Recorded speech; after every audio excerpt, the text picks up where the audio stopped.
A Hellenistic society. What does it mean? How did it form? Who did form it? What effect does it have on modern society and the society of ancient times? Hi, I'm JT Meyer.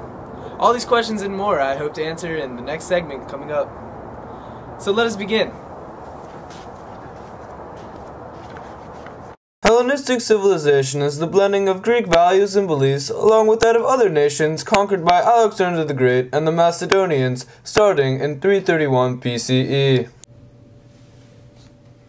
A Hellenistic society can best be compared to the American society that we have today, because it is sort of a blending of many different cultures just kind of coming together.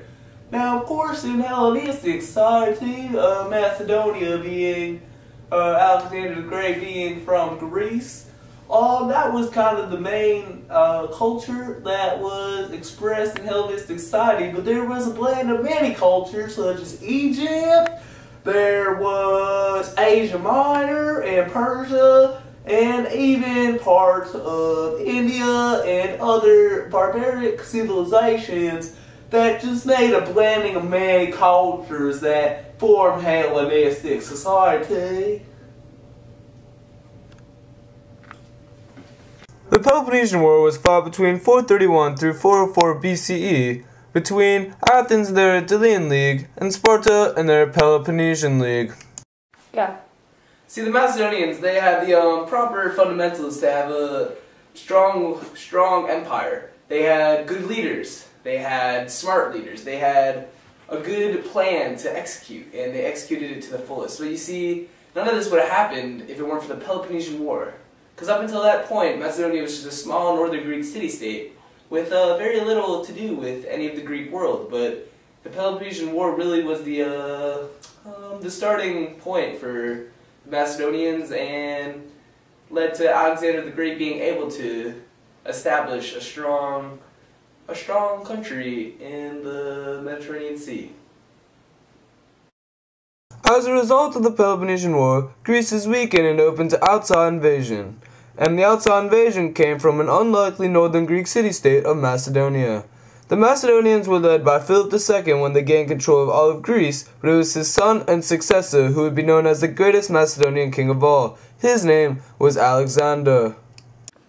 The thing that was so outstanding about Macedonia was their leadership, and that started with Philip II, who was actually an extraordinary man. He was captured as a slave as a young boy into Thebes, and it was in 359 BCE that he actually began to be king of Macedonia. And when he did that, he made some outstanding changes that enabled them to conquer Greece. Things like he rearranged the whole cavalry and warfare. He also created the first catapult to be used in warfare, and that really set the pace for Macedonia's warfare to just take over countries as they did, and that continued with Alexander the Great. And the thing about Alexander the Great that people really don't understand is that he was such a wise young man. He was even tutored. His personal tutor was Aristotle, who everyone knows is one of the, if not the most historically smart men in all of Greece and in the nation. And Alexander the Great had a very aggressive style. He just kind of wanted to keep going and attacking. He attacked the Persian Empire, which up until that point no one thought could be broken. It was he was just the kind of go-getter empire that people really liked to see. And I mean, his soldiers may not have liked it because he worked them hard. But he cared, and that's why people liked him and respected him. You see, the thing that made Macedonia quite wonderful, okay, was their leadership. And Philip II was, of course, the leader that got everything going. But when his son Alexander came along, or Alexander the Great, there were two things that made him so superior and successful. He was, first of all, very smart and very well educated. As we know, Aristotle, one of the greatest philosophers of all time, was his personal tutor. So there's no question he was smart, but he was also very ambitious, okay? When it came to conquering such nations, I mean, he worked his troops so hard, they eventually forced him, sort of a mutiny, to turn back because they were just so beat. And I mean, he conquered so many regions. He conquered Macedonia, Thrace, Persia, Parthia, Bactria, India, and Arabia. I mean, he just kept going, establishing cities along the way, such as many Alexandrias, first being the most popular, Babylon, Pella, Pergamum, and such cities as that. And he conquered all over, many rivers, the Nile, the Tigris. He just had the hunger, okay, to expand his empire further than any king before him had. And he became very famous. Even Julius Caesar cited he was jealous of Alexander the Great because of how much he did at such a young age. Okay, he was undoubtedly the greatest general king of all time. As Alexander led the Macedonian Empire to become the largest and most feared power of the Mediterranean Sea, he conquered such nations as Persia, Egypt, and even parts of India. As Alexander the Great conquered these nations, he also adopted their cultures while maintaining his own Greek values and beliefs. This blend of different cultures formed what we call Hellenistic Civilization. Alexander the Great, he led his empire, as we all know, to conquer many other civilizations and empires. The Persian Empire, India, Egypt, just a few, and plus barbarians, other empires. And while he did this, he was very smart. This is another example of how brilliant he was, and he adopted their culture. He kind of interwove his own Greek beliefs and values, and he mixed it with those of the countries and cities that he conquered.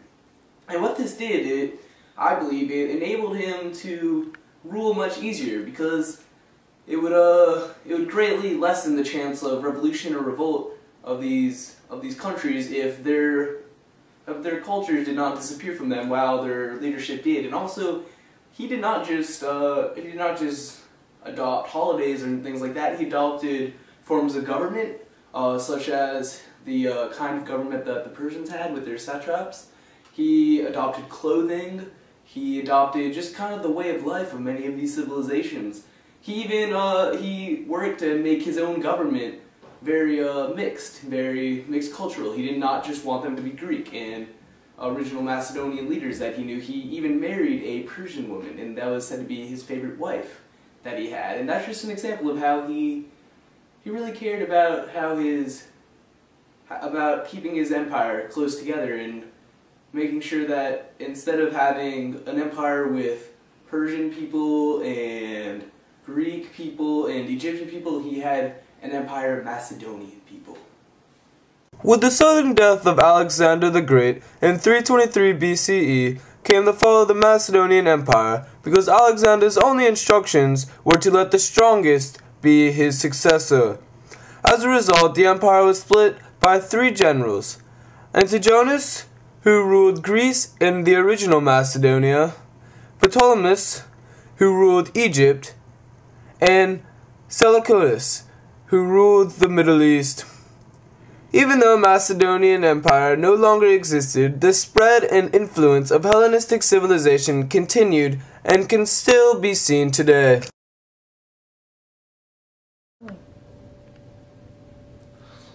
The thing that is so special about Hellenistic civilization is that once Macedonia unfortunately fell and divided up among the three generals, Hellenistic civilization actually carried out and was a major, and can still be seen today, and was a major influence in ancient civilization. And as I said, it's still a major influence today. Some of the things, especially things like art, was greatly affected, and pottery, such as geometric style vases, orientalizing poses, and things of that nature. Also, sculptures were one thing that were greatly affected by the Macedonians and Hellenistic civilization. Some of the most famous, of course, there's the Laocoon and his sons. That was, of course, a wonderful sculpture of Zeus and the gods, just wonderfully done. There was also the Nike of Samothrace, which, of course, another wonderful sculpture. You see, these sculptures, they made sort of a pathway for other ancient and thing for modern artists to look at, because it had a certain style of art where you see everything sort of in action, one of the most sophisticated forms of sculpture and art.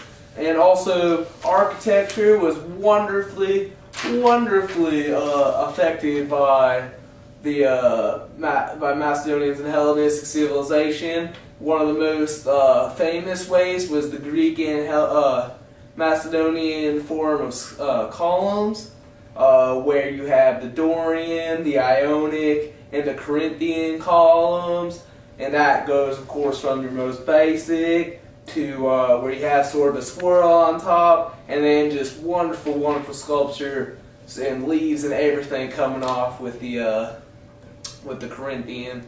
And that was sort of some of the things that makes Hellenistic civilization just so special. Another thing that has a great impact, philosophy, something that is still studied today. There